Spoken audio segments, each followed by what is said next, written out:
Hello बच्चों, अपन chapter number 12 लेके आए हैं जिसमें एक टॉपिक है जिसका नाम है मॉलिक्यूलर डायग्नोसिस यानी कि आणविक निदान। इसको अपन अध्ययन करेंगे आणविक निदान को। आज पूरा आणविक निदान है उसके बारे में अपन स्टडी करेंगे। आणविक निदान, ठीक है। मॉलिक्यूलर डायग्नोसिस एक्चुअल में क्या होता है, हर कोई चाहता है कि भाई किसी कोई बीमारी नहीं लगे, और मैं भी प्रार्थना करूंगा किसी कोई बीमारी नहीं लगे, लेकिन बीमारी हो जाती है। अब बीमारी ऐसी होती है जिसमें क्या होता है कि शरीर के अंदर पैथोजन होता है, वो प्रवेश करता है। पैथोजन बोले तो क्या है, जैसे कि जीवाणु है, जो रोगजनक है वो जीवाणु होते हैं, विषाणु होते हैं या कवक है, ये क्या होते हैं, ये रोगजनक होते हैं। ये शरीर के अंदर प्रवेश करते हैं, जैसे जीवाणु विषाणु या कवक शरीर के अंदर प्रवेश करेंगे। जब पैथोजन शरीर में प्रवेश करते हैं तो फिर ये क्या करते हैं कि शरीर के अंगों को नष्ट करते हैं, ठीक है। जब इनकी मात्रा बहुत अधिक होती है तब पता चलता है, क्योंकि उस पैथोजन के कारण जब पैथोजन की शरीर में प्रवेश होगा और उसकी बहुत अधिक संख्या हो जाएगी, तो बहुत अधिक संख्या होने के बाद पता चलता है कि क्या हो चुका है, पैथोजन है वो शरीर में प्रवेश हुआ था और बीमारी हो चुकी है। जैसे किसी व्यक्ति को मान लो टीबी होती है तो उसके अंदर लक्षण आते हैं, लक्षण आने पर पता चलता है कि उसको टीबी हो चुकी है, ठीक है। अगर जैसे डॉक्टर के पास जाता है, डॉक्टर कहता है आपके अंदर क्या क्या लक्षण है, तो उसके अंदर लक्षण जैसे उसको खांसी आ रही है, खांसी के साथ बलगम आ रहा है, या खून आ रहा है, या उसको सांस लेने में तकलीफ हो रही है। जब लक्षण प्रकट होते हैं तो डॉक्टर क्या करता है, उसका मूत्र विश्लेषण करता है और उसका रक्त विश्लेषण करता है और उसका एक्सरे जांच करता है, जिससे पता चलता है कि बीमारी हो चुकी है, ठीक है। तो आजकल ऐसी तकनीक आ चुकी है जिन तकनीक की सहायता से यह रोग का प्रारंभिक अवस्था में पता लगाया जा सकता है। रोग है उसका प्रारंभिक अवस्था में पता लगाया जा सकता है, इसी को कहते हैं आणविक निदान। जैसे रोग है, जो पैथोजन होता है, जो रोगजनक होता है, जो शरीर में प्रवेश कर चुका है, उसका प्रारंभिक अवस्था में ही पता कर लिया जाए। अगर प्रारंभिक अवस्था में पता कर लिया जाए, उस तकनीक को कहते हैं आणविक निदान। यानी मॉलिक्यूलर डायग्नोसिस का मतलब यही है कि आप किसी के शरीर में अगर रोगजनक प्रवेश करता है, जैसे आज रोगजनक ने एंट्री की है और कल पता चल जाए कि ये रोगजनक शरीर में मौजूद है, तो इस क्रिया को कहते हैं आणविक निदान, ठीक है। कुछ आणविक निदान क्या है, तो रोग का प्रारंभिक अवस्था में पता करने की तकनीक को कहते हैं आणविक निदान के नाम से जानते हैं। अब इसमें क्या होता है, तीन तकनीक काम आती हैं। एक का नाम होता है आरडीएनए यानी पुनर्योजन डीएनए तकनीक। सबसे पहला तरीका होता है पुनर्योजन डीएनए तकनीक। दूसरा तरीका होता है जिसको अपन कहते हैं पीसीआर तकनीक यानी पॉलीमरेज चेन रिएक्शन। दूसरा तरीका है पॉलीमरेज श्रृंखला अभिक्रिया। दूसरा तरीका होता है पॉलीमरेज श्रृंखला अभिक्रिया। और तीसरा तरीका होता है जिसको अपन कहते हैं एलिजा टेस्ट। तो तीन तरीके हैं। तीन तरीकों में क्या किया जाता है कि रोग की प्रारंभिक अवस्था में पता लगा लिया जाता है।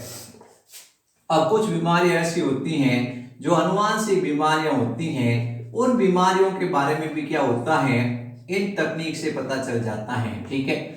अनुवांशिक बीमारियों का पता लगाने में भी ये तकनीक काम आती हैं। तो सबसे पहली तकनीक है जिसका नाम है पुनर्योजन डीएनए तकनीक। दूसरी तकनीक का नाम है पीसीआर तकनीक और तीसरी तकनीक का नाम होता है एलिसा परीक्षण। ये एलिसा परीक्षण है, इसका पूरा नाम पूछा जाता है, एक दो बार एग्जाम में सवाल आ चुका है कि एलिसा जो परीक्षण है उसका पूरा नाम लिखो। ए का मतलब है एंजाइम, ए का मतलब होता है एंजाइम, ये आपको एंजाइम याद हो जाएगा। एल का मतलब होता है लिंक्ड यानी जुड़ा हुआ है, इसको कहते हैं लिंक्ड। फिर उसके बाद आई का मतलब इम्यूनो, ये भी आपको याद हो जाएगा इम्यूनो, ठीक है, इम्यूनो। फिर एस का मतलब है सॉर्बेंट, क्या है, सॉर्बेंट है। और ए का मतलब है एसे। तो ये आपको पूरा नाम याद करना है। आपका टारगेट होना चाहिए, अगर आपको 1 नंबर बोर्ड में चाहिए तो आपको इसका पूरा नाम याद करो। सबसे पहले तो इसको कहते हैं एंजाइम लिंक्ड इम्यूनो सॉर्बेंट एसे, ठीक है। अब ये क्या है, इसको लिख सकते हैं एंजाइम। अब हिंदी मीडियम वाले बच्चे कहते हैं सर हिंदी में बताओ, तो ई का मतलब एंजाइम है और लिग्न का मतलब है सहलग्न, क्या है, सहलग्न। और आई का मतलब है प्रतिरक्षा, क्या है, प्रतिरक्षा। फिर उसके बाद अपन कह रहे हैं सॉर्बेंट, सासूचन, आमापन, इसको कहते हैं सासूचन और आमापन, ठीक है। तो इस तरह से क्या हुआ, ये एक्चुअल में क्या है, ये तकनीक है जिसमें एंजाइम है उसकी सहायता से क्या किया जाता है, बीमारी का पता लगाया जाता है, ठीक है।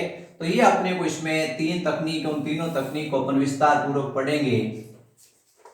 Recombinant DNA technology, PCR technology और एलिसा परीक्षण, ये आपको एक्सप्लेन करेंगे। अब देखो एक्चुअल में क्या पीसीआर तकनीक है उसके बारे में अपन एक्सप्लेन कर रहे हैं। पीसीआर तकनीक कहाँ कहाँ काम आती है। पीसीआर तकनीक सबसे पहले तो क्या होता है कि रोगजनक है उसकी प्रारंभिक अवस्था में पता करने के लिए, रोगजनक की प्रारंभिक अवस्था है उसको पता करने के लिए सबसे पहले तो काम आता है। दूसरा ये कैंसर बीमारी होती है, कैंसर बीमारी के अंदर ये क्या होती है, कैंसर बीमारी को पता करने के लिए काम आती है। तीसरा आपको बताना है किसी प्रकार का जो एचआईवी बीमारी हो रखी है, जिसको अपन एचआईवी यानी अपन कह रहे हैं एड्स बीमारी हो रखी है, उसके इलाज उसका पता करने के लिए तकनीक काम आती है पीसीआर तकनीक। चौथा क्या होता है किसी प्रकार का अनुवांशिक उत्परिवर्तन या जीन उत्परिवर्तन हो चुका है तो उसके अंदर ये काम आती है। तो पीसीआर तकनीक के चार उपयोग होते हैं। सबसे पहले तो किसी व्यक्ति के अंदर रोगजनक प्रवेश कर चुका है और उसकी प्रारंभिक अवस्था है उसका पता करना है। रोगजनक का जो प्रवेश हो चुका है और वो प्रारंभ में ही उसके अंदर कम संख्या में है और रोगजनक की पहचान करनी है। रोग की प्रारंभिक अवस्था में लक्षण प्रकट होने से पहले पहले अगर रोग का पता करना है तब पीसीआर तकनीक काम आती है। दूसरा कैंसर बीमारी है, इसमें क्या होता है म्यूटेशन हो जाता है। हमारी सामान्य कोशिकाओं में एक जीन होता है प्रो ऑन्कोजीन। ये प्रो ऑन्कोजीन जब तक मौजूद होगा तब तक कैंसर नहीं होगा, लेकिन ये किसी कारण से अगर ऑन्कोजीन में बदल जाएगा तो कोशिका विभाजन पर नियंत्रण समाप्त हो जाएगा और गांठ बन जाएगी। तो इस तरह से क्या किया जाता है कि कैंसर होता है उस बीमारी का पता करने में भी ये तकनीक काम आती है। इसके अलावा एचआईवी वायरस होता है उसका अगर शरीर में प्रवेश हो चुका है तो एलिसा परीक्षण किया जाता है, उस तकनीक के अंदर भी पीसीआर तकनीक काम आती है। फिर अनुवांशिक उत्परिवर्तन है किसी प्रकार का, उस तकनीक में भी पीसीआर तकनीक काम आती है। पीसीआर का पूरा नाम है polymerase, polymerase chain reaction, polymerase chain reaction इसका पूरा नाम है, ये ध्यान रखना है। अब सबसे पहले क्या किया जाता है, सबसे पहले इस पीसीआर को कब काम में लिया जाता है, जीन आवर्धन के लिए। जब जीन की संख्या कम होती है उस कंडीशन के अंदर अपन पीसीआर तकनीक को उपयोग में लेते हैं। जब हमारे पास में जीनोम कम मात्रा में होता है या जीन कम मात्रा में होते हैं या अनुवांशिक पदार्थ कम मात्रा में होता है और उसकी अधिक मात्रा बनानी होती है, तब हम क्या करते हैं पीसीआर तकनीक को उपयोग में लेते हैं। अब पीसीआर तकनीक के अंदर अपन क्या करते हैं, पीसीआर तकनीक में सबसे पहले अनुवांशिक पदार्थ ले लिया। इस अनुवांशिक पदार्थ को अपन ने क्या कर लिया, ज्यादा परीक्षण करने इसलिए इसकी संख्या बढ़ा ली पीसीआर तकनीक से, इसकी बहुत सारी संख्या बढ़ा ली, ठीक है। पीसीआर तकनीक की सहायता से अनुवांशिक पदार्थ इसका प्रवर्धन कर दिया। फिर अपन किसी भी एक अनुवांशिक सैंपल को ले लेते हैं, हमारे पास ये सैंपल है। अब हमें पता करना है कि इस सैंपल के अंदर कोई डिफेक्शन तो नहीं है, ठीक है। अब अपन इस सैंपल को लेते हैं, इसके अंदर जो अनुवांशिक पदार्थ है उसके टुकड़े कर देते हैं, ऐसे बहुत सारे छोटे छोटे टुकड़े हो जाते हैं। ये रेस्ट्रिक्शन एंडोन्यूक्लियस से इसके टुकड़े कर दिए जाते हैं। फिर अपने पास में एक डीएनए होता है जिसको अपन कहते हैं प्रोब डीएनए। अपने पास एक डीएनए होता है जिसको कहते हैं प्रोब डीएनए, यानी अपन कहते हैं एक ऐसा डीएनए या आरएनए या डीएनए हो सकता है, एक ऐसा डीएनए या आरएनए जिसका हमें अनुक्रम ज्ञात होता है, जिसका हमें क्या होता है अनुक्रम ज्ञात होता है। दूसरा इसमें 15 से 20 न्यूक्लियोटाइड होते हैं। तीसरा इसकी विशेषता होती है कि इसमें रेडियो एक्टिव पदार्थ होता है, इसमें रेडियो एक्टिव पदार्थ होता है जिसके कारण ये क्या होता है, ये चमकीला दिखाई देता है, ठीक है। अब हमारे पास में ये डीएनए का टुकड़ा है, इस डीएनए को टुकड़े को अपन क्या करते हैं, ये रेडियो एक्टिव प्लेट है, इस रेडियो एक्टिव प्लेट के ऊपर जो ये सैंपल है उसको डाला है, इसको क्या करते हैं इसके साथ में जोड़ते हैं तो ये डीएनए क्या करता है, इसके साथ जुड़ जाता है। ठीक है, ये इस अनुवांशिक पदार्थ के साथ जुड़ जाता है। अब जहां पे क्या होता है, उत्परिवर्तन होगा, जैसे ये उत्परिवर्तित जीन है, इस उत्परिवर्तित जीन के साथ ये क्या होगा, जुड़ेगा नहीं, उत्परिवर्तित जीन के साथ ये जुड़ेगा नहीं। ठीक है, क्योंकि इसका अनुक्रम हमें पता नहीं है। हम क्या करते हैं, जैसे गुणसूत्र नंबर 1 लिया है, गुणसूत्र नंबर 1 लिया, उसके अनुक्रम है, उसके अनुक्रम के अनुसार ही हमने प्रोब डीएनए बनाया और इसके साथ इसको जोड़ते गए। लेकिन ये टुकड़ा हमारे को पता नहीं था कि ऐसा गुणसूत्र पहले के अंदर भी होता है, तो जैसे ही इसको जोड़ने की कोशिश की तो ये जुड़ा नहीं। ये जुड़ा नहीं, हमें कैसे पता चला, हमने ऑटो रेडियोग्राफी प्लेट पे इसकी फिल्म बनाई तो ये जुड़ा नहीं। तो यहाँ पे क्या है, यहाँ पे किसी प्रकार का कोई चमकीला धब्बा नहीं आया और ये काले काले रंग का आया, तो इससे पता चल गया कि भाई यहाँ पे क्या है, यहाँ पे उत्परिवर्तित जीन मौजूद है और इसी के कारण कोई क्या हो रही है, बीमारी हो रही है। ठीक है, तो इस तरह से क्या किया जाता है, इस तरह से ये तकनीक है, इस तकनीक को आपको समझना ध्यान से। सबसे पहले आपने सैंपल लिया, सैंपल लेने के बाद उसको रेस्ट्रिक्शन एंडोन्यूक्लियस से काट लिया, फिर छोटे छोटे टुकड़ों के अंदर ये कट गया। ये कटने के बाद अपन क्या करते हैं, इसको ऑटो रेडियोग्राफी फिल्म पे डालते हैं, ये ऑटो रेडियोग्राफी प्लेट पे डालते हैं और फिर उसके बाद क्या करते हैं, प्रोब डीएनए के साथ संकलित कराते हैं।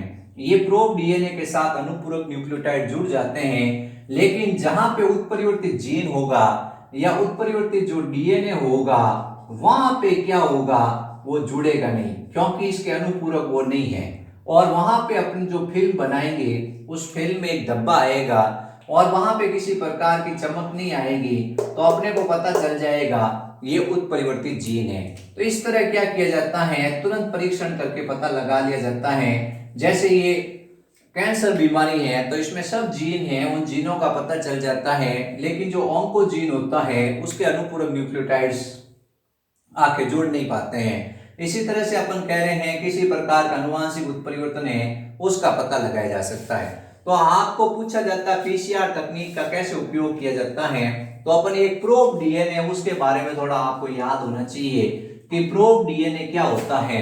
ये एक सूत्री डीएनए होता है या एक रज्जु की डीएनए होता है। ठीक है, इसका अपन को अनुक्रम ज्ञात होता है और इसमें 15 से 20 न्यूक्लियोटाइड्स होते हैं। ये रेडियो एक्टिव तत्व है, रेडियो एक्टिव इसमें क्या होते हैं, पदार्थ मिश्रित होते हैं, जैसे थाइमिडीन हो सकता है या फास्फोरस हो सकता है। फिर अपन इसको क्या करते हैं, ये अपने पास में जो डीएनए है उस डीएनए के साथ अपन क्या करते हैं, इसको द्विव संकरित करते हैं, यानी इसका संकरण करवाते हैं। तो अनुपूरक तो इसके साथ जुड़ जाता है, जो अनुपूरक नहीं होता वो जुड़ नहीं पाता है। तो इस तरह से ये पीसीआर तकनीक है।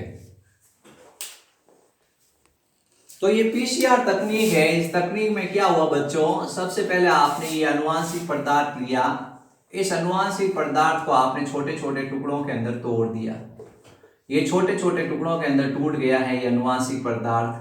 सीमाकारी एंडोन्यूक्लियस या प्रतिबंध एंडोन्यूक्लियस की सहायता से, जिसको डीएनए कैची कहते हैं, उसकी सहायता से टुकड़ों में तोड़ लिया।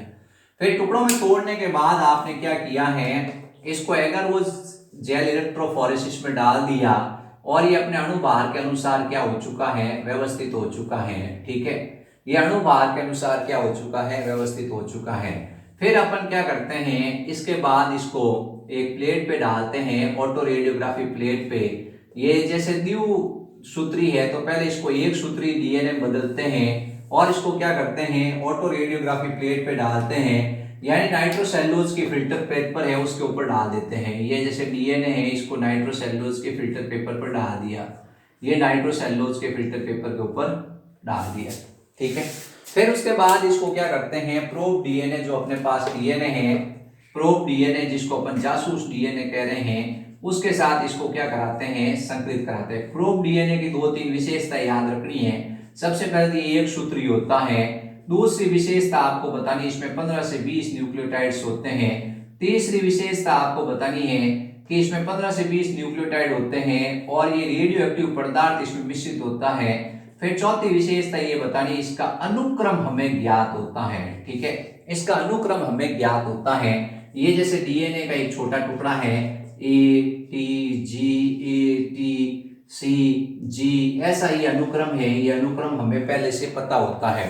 अब ये इतना सारा अनुवांशिक पदार्थ है, इस अनुवांशिक पदार्थ के साथ इसको क्या करते हैं, जोड़ते हैं, तो ये क्या करता है, ये अपने अनुपूरक के साथ जुड़ जाता है। ऐसे अपने पास में बहुत सारे टुकड़े हैं जिनका हमें अनुक्रम पता है, तो हम क्या करते हैं, ऐसे टुकड़े बनाते हैं और इन टुकड़ों को क्या करते हैं, इसके साथ जोड़ते जाते हैं। इस अनुवांशिक पदार्थ के साथ ये टुकड़े जोड़ते जाते हैं, ये अनुवांशिक पदार्थ इसके साथ ये टुकड़े जोड़ते जाते हैं, ये अनुवांशिक पदार्थ इसके साथ ये टुकड़े जोड़ते जाते हैं। लेकिन जहां पे ये टुकड़ा नहीं जुड़ेगा वहां हमें पता चल जाएगा कि ये उत्परिवर्तित जीन है। ठीक है, तो अपन ने सबसे पहले अनुवांशिक पदार्थ लिया, इसके टुकड़े किए, फिर उसके बाद उसको एगारोस प्लेट में डाला, आणविक भार के अनुसार व्यवस्थित किया, फिर इसको नाइट्रोसेल्यूलोज के फिल्टर पेपर पर डाल दिया नायलॉन के ऊपर, और फिर उसके बाद वो एक सूत्री कर दिया, फिर अपने प्रोब डीएनए के साथ संकरित किया। तो आपने देखा ये क्या हो रहा है, संकरित हो रहा है, ये संकरित हो रहा है, ये संकरित हो रहा है, या ये संकरित नहीं हुआ, या संकरित हो गया, संकरित हो गया, संकरित हो गया, या संकरित हो गया।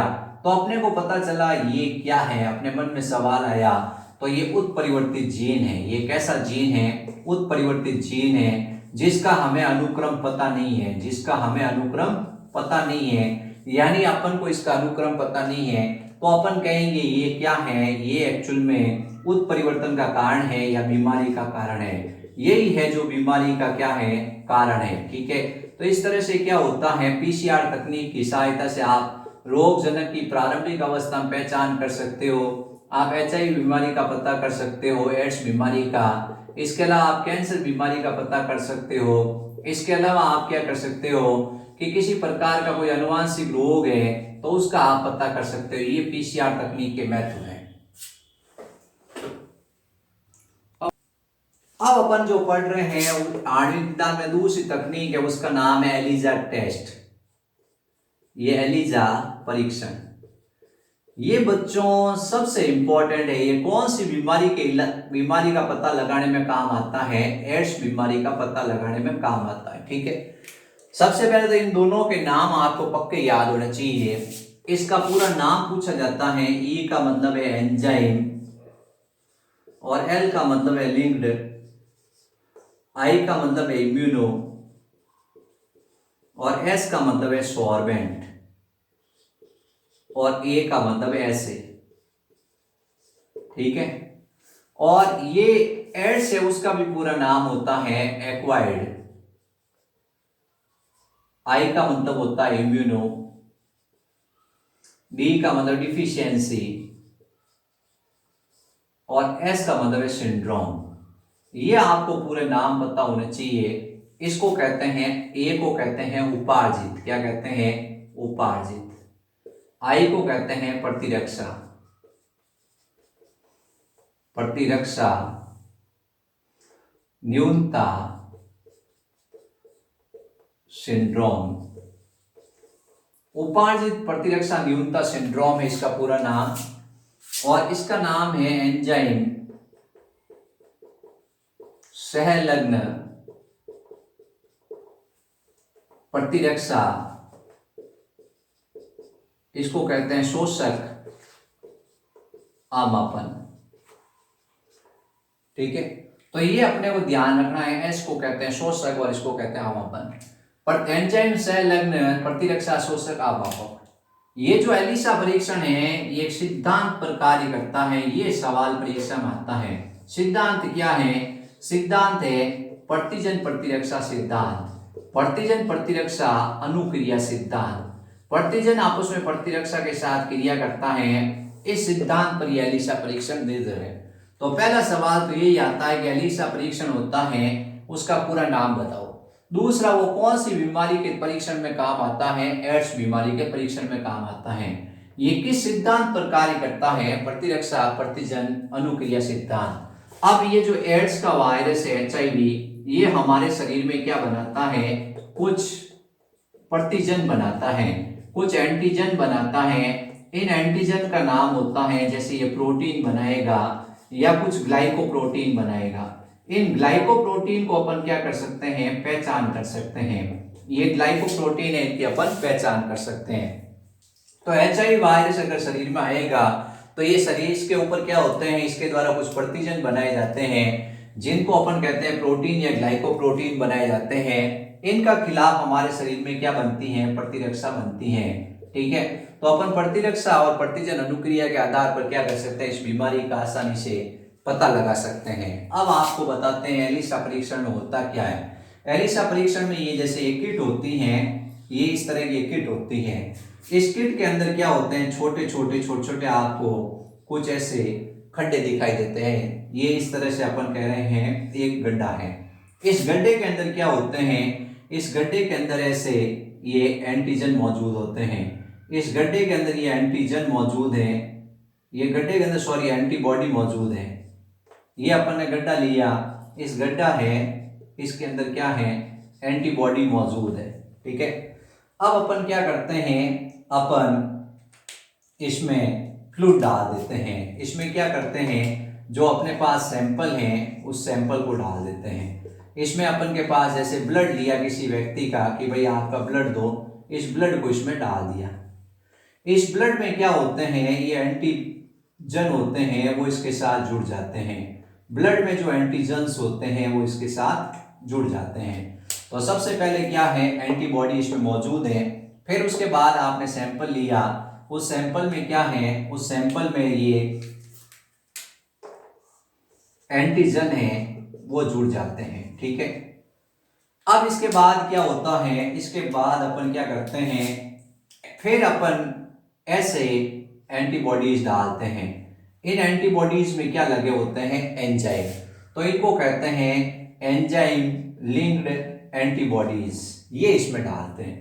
तो ये क्या होते हैं, अगर ये एंटीजन है तो इसके साथ ये एंटीबॉडी जुड़ेगा, ये इस तरह से एंटीबॉडी जुड़ जाएगा, ये एंटीबॉडी जुड़ जाएगा। इस तरह ये एंटीजन के साथ क्या जुड़ गया, एंटीबॉडी। तो सबसे नीचे क्या है, एंटीबॉडी, फिर क्या है, फिर एंटीजन है, फिर क्या है, ये अपन ने लिए हैं एंटीबॉडीज। क्या लिए हैं, एंटीबॉडीज। ये एक्चुअल में क्या है, एंजाइम लिंक्ड है। क्या है, एंजाइम लिंक्ड है, सैंडविच बन गया। सबसे नीचे एंटीबॉडी, फिर एंटीजन, फिर अपन कह रहे हैं वापस एंटीबॉडी। तो एंटीबॉडी,